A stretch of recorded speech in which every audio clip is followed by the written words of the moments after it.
Hello there. This is Heirs to the Kingdom channel, and in today's lesson we're doing chapter 4 of Daniel. And the title of this one is Signs and Wonders. If you're new to this is a Bible study channel. I'm going through the King James Bible, reading it, explaining it, sharing it, as all Christians are commanded to do. Well, all Christians are commanded to share the Word of God, spread the gospel.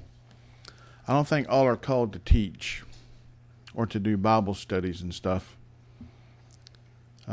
Pretty sure in time you could be, but you have to know the Bible quite well before you start doing stuff like this and understanding the parables more and the meanings behind everything.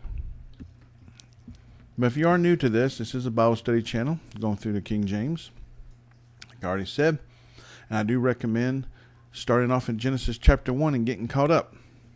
You don't want to come in the middle of a Bible study because, like I said, we didn't went over a lot of stuff that's very crucial.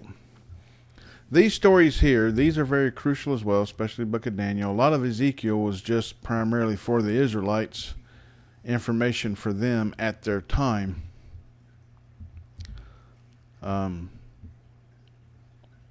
But yeah, so we're going to get started here. There's quite a few verses to read, some of them long, some of them short. And I don't want the lesson to take too long. I am recording this before church this time and having it uploaded early.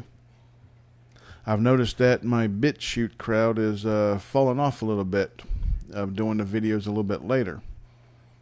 And so I'm going to go back to doing them a little bit earlier. I did notice some views on YouTube spike up. Only on one video, though. That was kind of weird. But nonetheless, it's I said this is the lesson. If you know the book of Daniel and of Nebuchadnezzar, there's a time that God brings him to a type of insanity. I'm going to go ahead and give the lesson, the meaning of this lesson. It's simple. That God's proving to this world ruler that no matter how big you think you are, I can take it all away. It's the same thing he did to one of his disciples who at first was a soldier for the priests. And for some odd reason, I think it's Paul. I'm horrible remembering all the names of who all. It was the one that replaced Judas. Judas killed himself after the crucifixion, during the crucifixion of Christ. He just couldn't live with himself betraying Jesus that way. But there was one that was sent out to kill Christians because he was told that they were enemies of God and that they were, blaspheming and blah, blah, blah, that and the other. And what Jesus did was Jesus blinded him for 3 days and talked to him directly. And then gave him his sight back. So that's when he knew that he'd been lied to, that the one and only true God was for the Christians and not for the priests no more. But anyways, let's go ahead and get started here. Chapter 4, verse 1 of Daniel. Nebuchadnezzar the king, unto all people, nations, and languages that dwell in all the earth, peace be multiplied unto you. I thought it good to show the signs and wonders that the high God hath wrought toward me. How great are his signs, and how mighty are his wonders. This kingdom is an everlasting kingdom, and his dominion is from generation to generation. I, Nebuchadnezzar, was at rest in mine house, and flourishing in my palace. Now, this is a story told by King Nebuchadnezzar himself, more than likely written down by Daniel and included in his journals, which later became the book of Daniel. I mean, this is how we get to keep a lot of this stuff, is whenever God's people write these things down and saves them, of how God used them and in which manners and stuff. But like I said, these are stories for the whole world. Let's continue on here, though. Verse 5. I saw a dream which made me afraid, and the thoughts upon my bed and the visions of my head troubled me. Therefore made I a decree to bring in all the wise men of Babylon before me, that they might make known unto me the interpretation of the dream. Then came in the magicians, the astrologers, the Chaldeans, and the soothsayers, and I told the dream before them, but they did not make known unto me the interpretation thereof. But at the last Daniel came in before me, whose name was Belteshazzar, according to the name of my God, and in whom is the spirit of the holy gods, and before him I told the dream, saying, O Belteshazzar, master of the magicians, because I know that the spirit of the holy gods is in thee, and no secret troubleth thee, tell me the visions of my dream that I have seen, and the interpretation thereof. Thus were the visions of mine head in my bed. I saw, and behold, a tree in the midst of the tree, and the height thereof was great.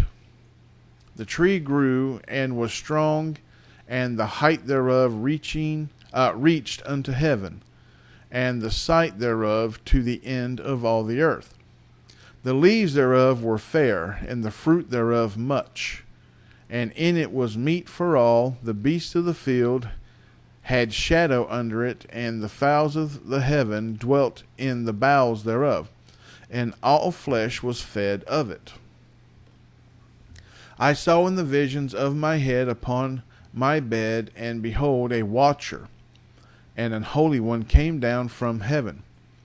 He cried aloud and said thus, Hew down the tree, and cut off his branches, shake off his leaves, and scatter his fruit. Let the beast get away from under it, and the fowls from his branches. Nevertheless, leave the stump of his roots in the earth, even with a band of iron and brass, in the tender grass of the field, and let it be wet with the dew of heaven, and let his portion be with the beasts in the grass of the earth. Let his heart be changed from man's, and let a beast's heart be given unto him, and let 7 times pass over him. Now 7 times, if I remember correctly, is 7 years. Let's continue on 17.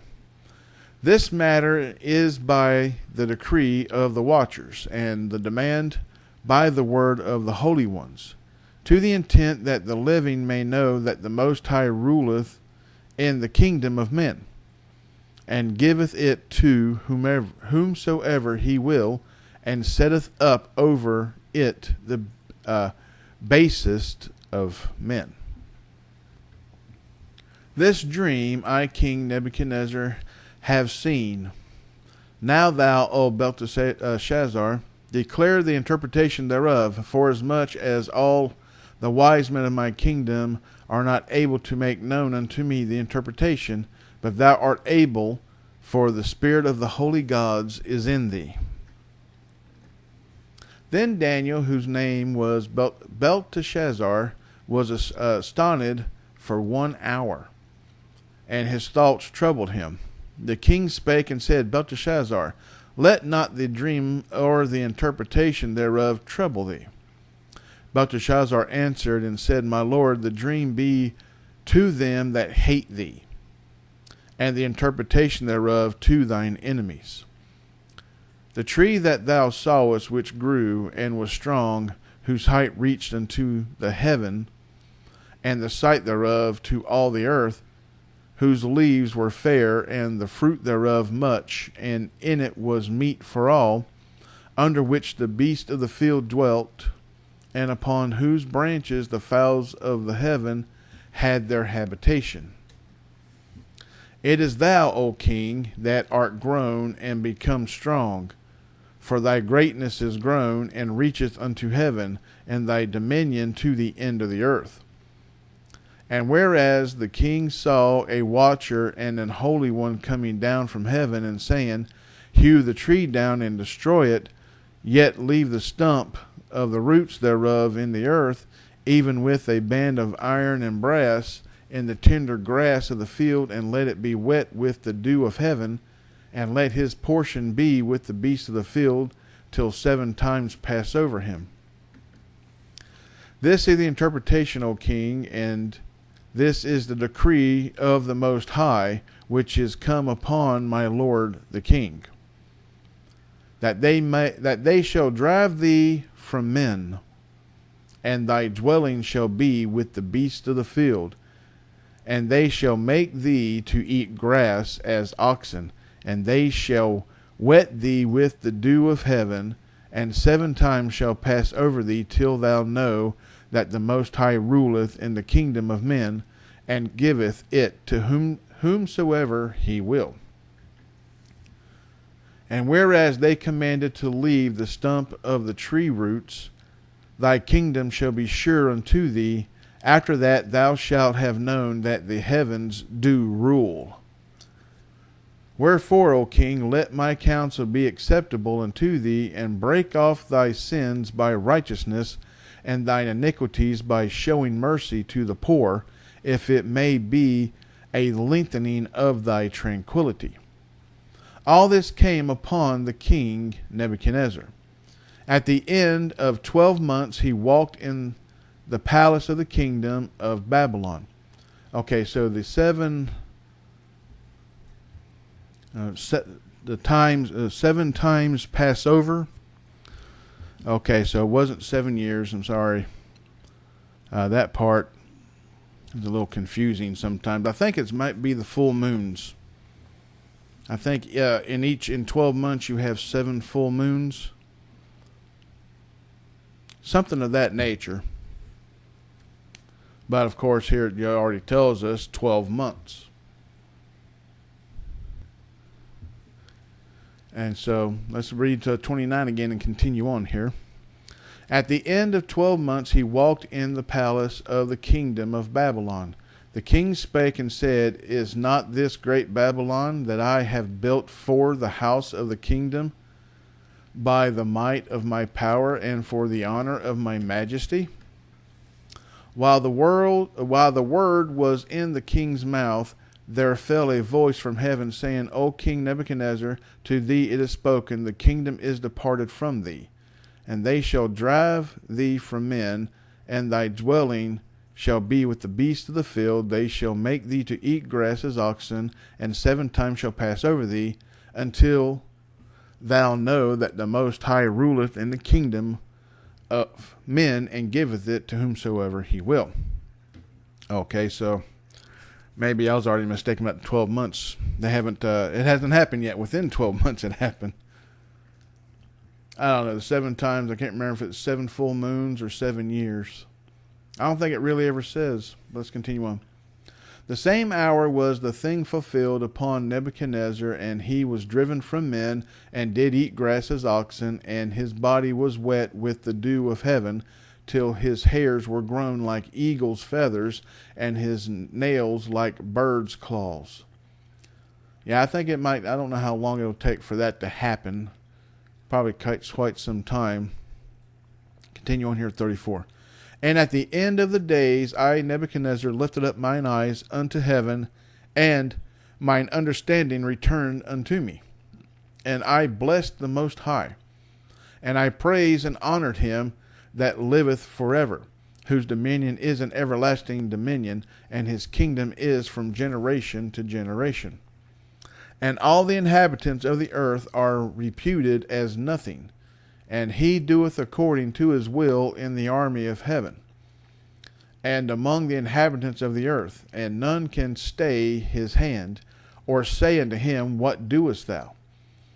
At the same time my reason returned unto me, and for the glory of my kingdom, mine honor and my brightness returned unto me, and my counselors and my lords sought unto me, and I was established in my kingdom, and excellent majesty was added unto me. Now I, Nebuchadnezzar, praise and extol and honor the King of heaven.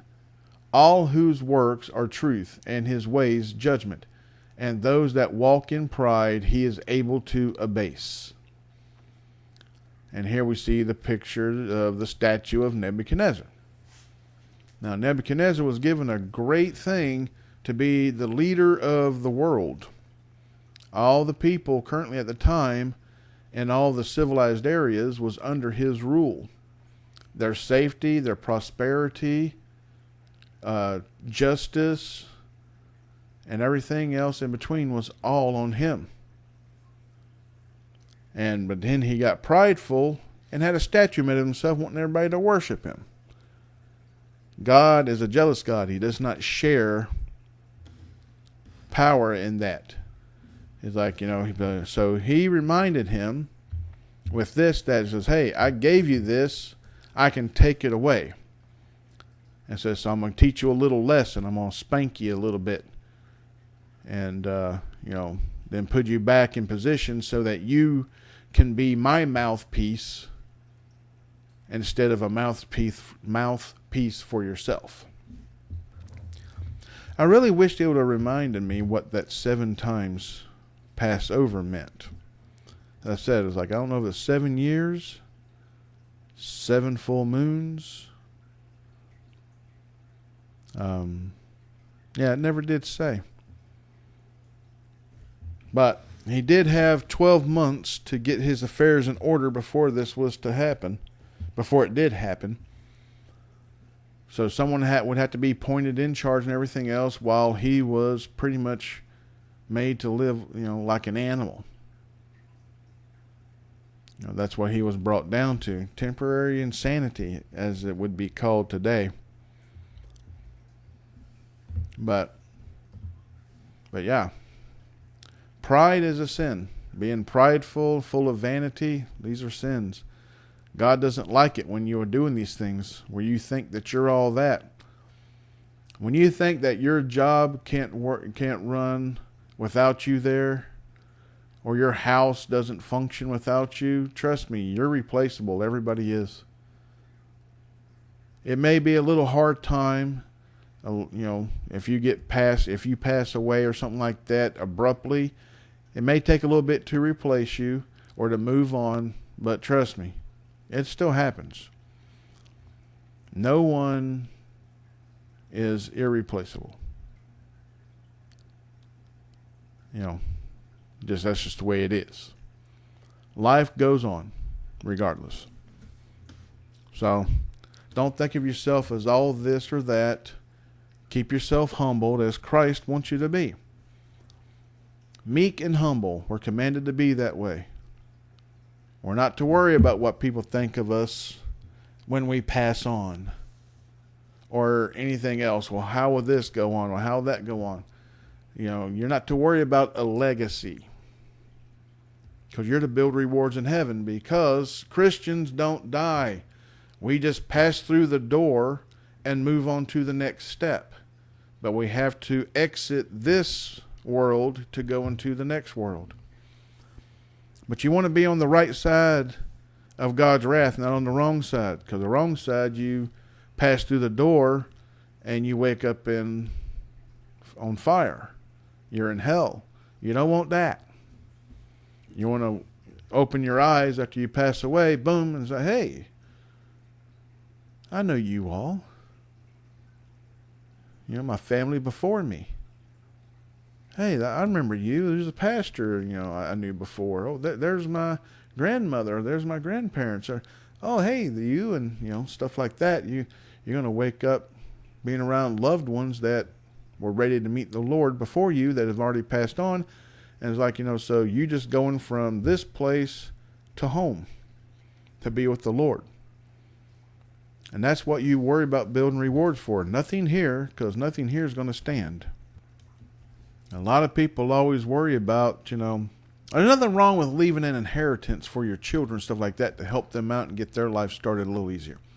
Nothing wrong with that, but that cannot be your world. Your world must be the Lord. The rest of the stuff comes with it. Because sometimes God doesn't want to leave your children an inheritance because you raise spoiled brats.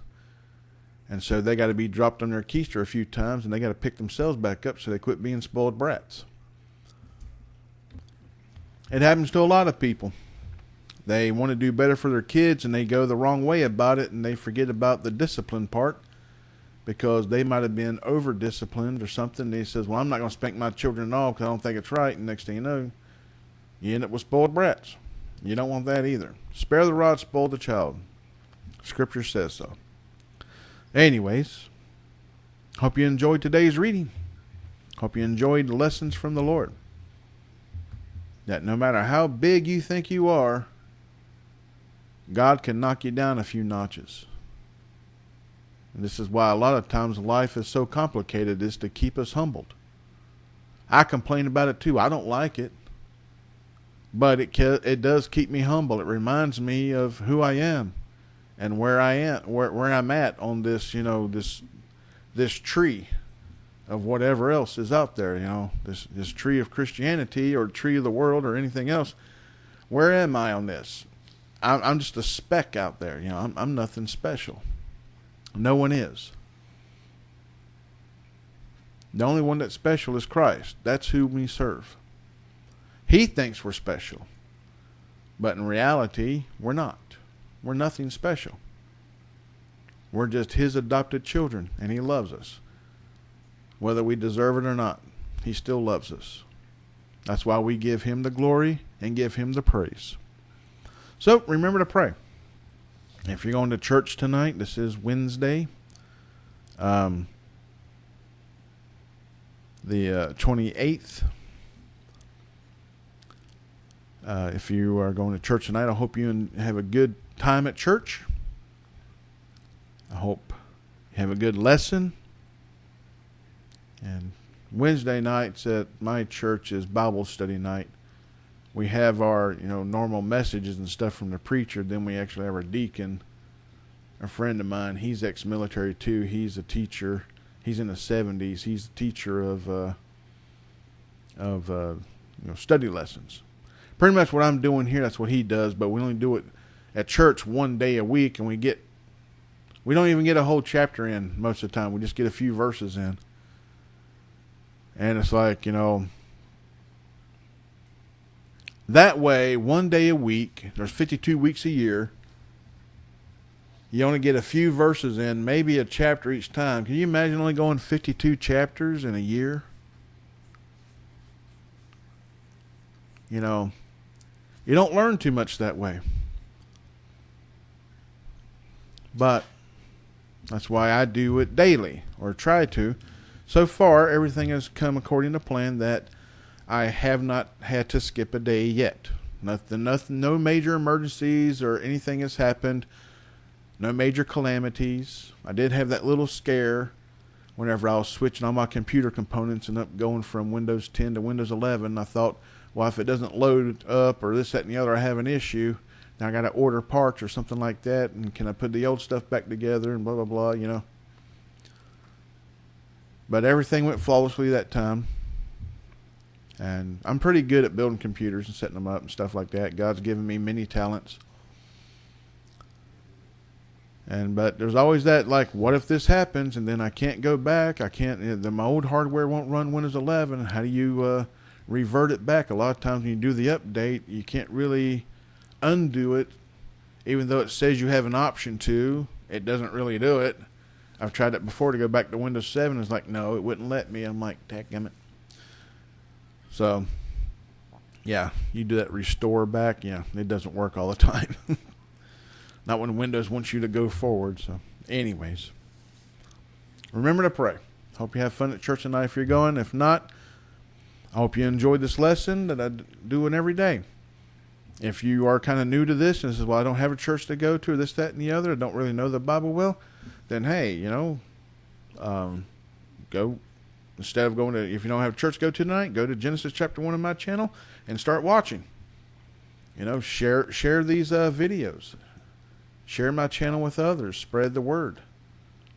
Or create your own video. I don't care. Take what you learn from me and do your own thing. But remember, always give God the glory. It's not about you. It's about Him. It's about sharing the gospel to save souls, not to get a pat on the back and say, attaboy. That is not what life's about. The only thing we should be worrying about hearing is on Judgment Day, welcome my good and faithful. That's all what we want to hear. That's all we should want to hear. We open our eyes, we're in heaven with our loved ones, stuff like that. Then Judgment Day comes. Welcome my good and faithful. Boom. We get we're already resurrected into another body again. Then we go be back on earth.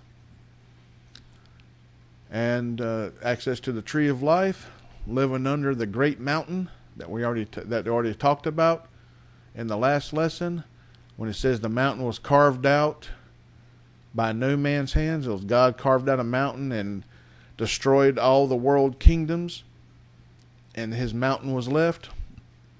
Mount Zion, that's going to be renamed to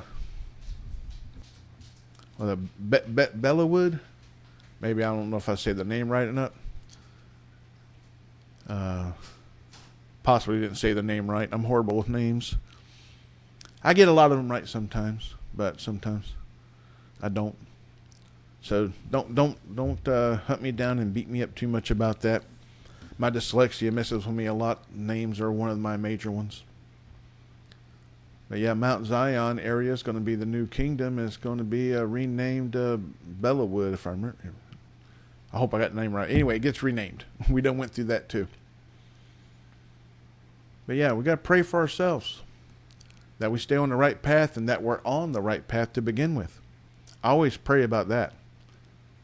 Unless you know for certain, without a shadow of a doubt, and if you know for certain without a shadow of a doubt, then you pray that you stay on the right path, because it's very easy to get off the right path. You'll think you're on it, and then you're beside it. And you think, well, I'm right here beside it. I'm good. Next thing you know, you're 45 degrees off, and you're far from it. You done got yourself lost for a while. Time to make your way back. Pray you don't get off track to begin with. It's very hard to come back and be back where you was at. You beat yourself up for allowing yourself to get off track. Pray for the lost. We got to find them. We got to reach them. We got to share the gospel. Hopefully we can save them. I'd much rather have a saved heart, a saved soul, than justice. We've all done wrong. We all deserve death. Much rather save a soul than see justice. Just because somebody's did wrongs, it's time to move on from that. You can't undo the past, but you can fix the future. Only if you try, though. But yeah, we got to pray about all this stuff. So, anyways, I'm going to hush up now. And I hope y'all have a great evening. So until next time, God bless, good night, and goodbye.